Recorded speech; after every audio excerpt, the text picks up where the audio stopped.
With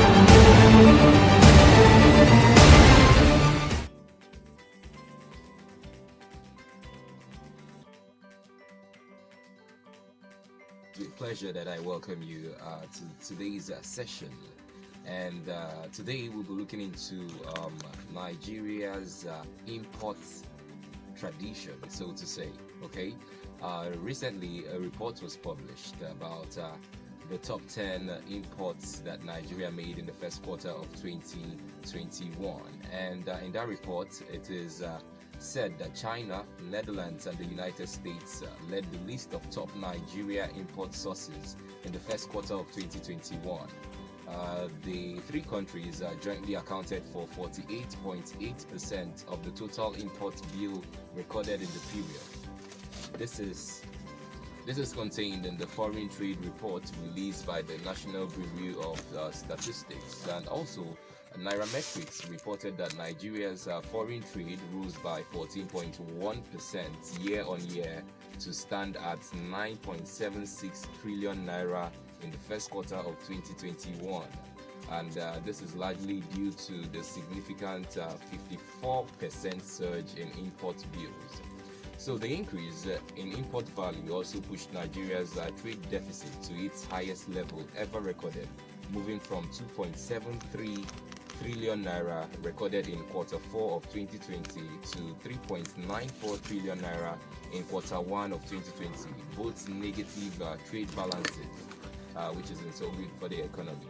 And for those of us who do not know what a trade deficit is, a trade deficit occurs when a country's imports exceeds its exports during a given time period. So Nigeria recorded its highest quarterly imports in over 12 years, pushing the country's trade deficit to its highest ever. And Nigeria's imports surged by 54% year on year to 6.85 trillion naira in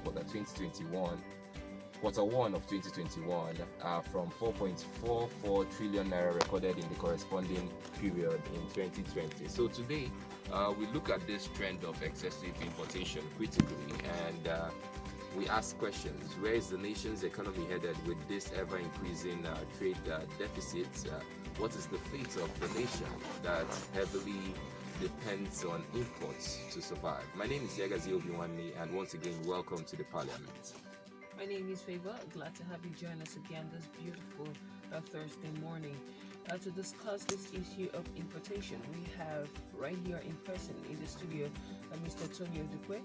He is a business development and an international trade expert. Good morning to you. Good morning.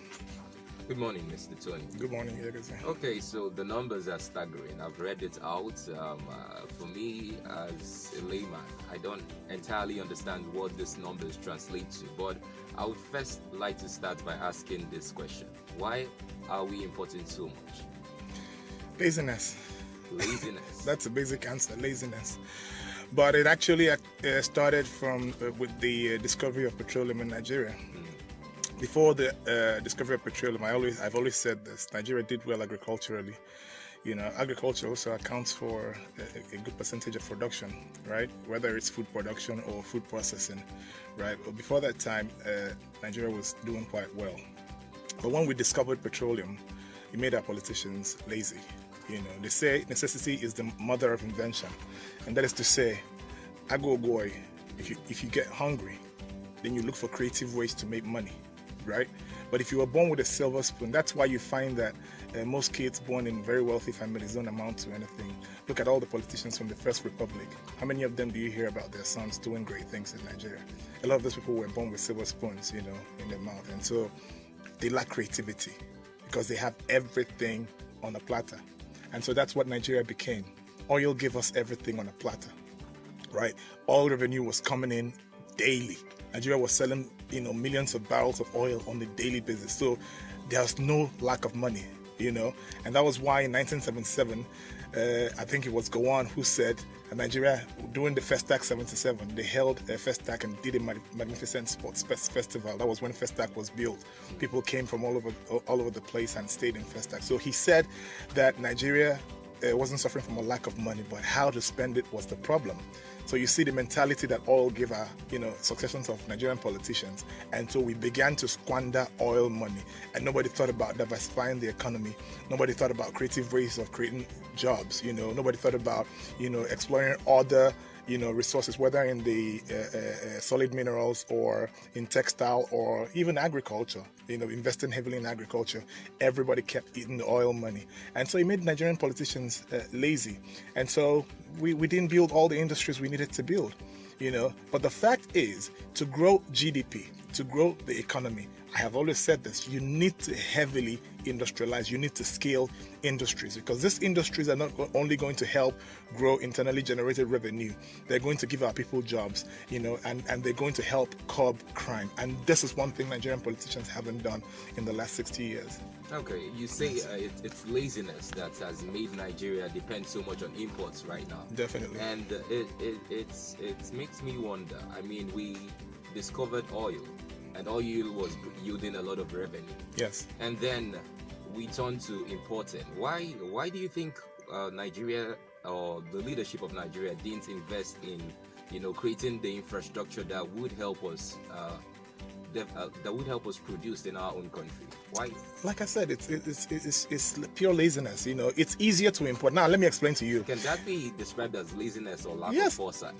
Well, it all culminates into leaders not tasking their minds.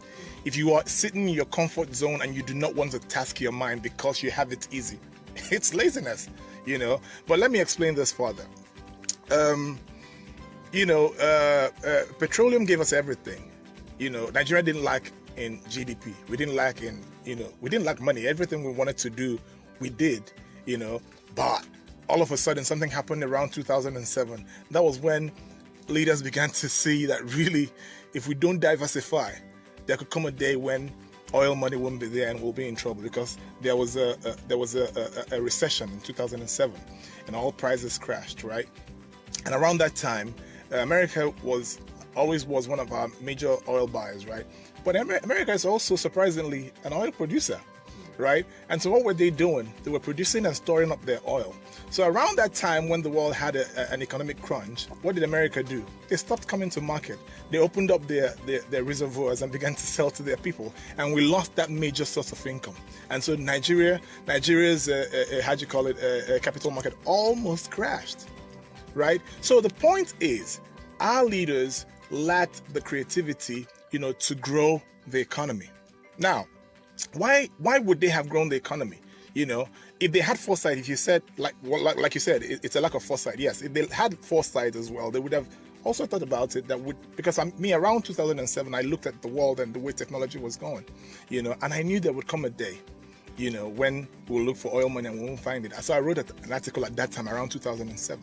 I wrote an article on this, that when it comes to that day when electric cars are scaled, or technology changes from, driving cars with premium oil to something else, Nigeria wouldn't matter to the world. Now, the big question would be, what do we do then? But our leaders weren't thinking like that, because really they were sitting in their comfort zone. They had all the money to spend. If you wanted to fund your budget, the money was there coming from oil. And so you didn't think it was necessary to diversify and grow other sectors of the economy.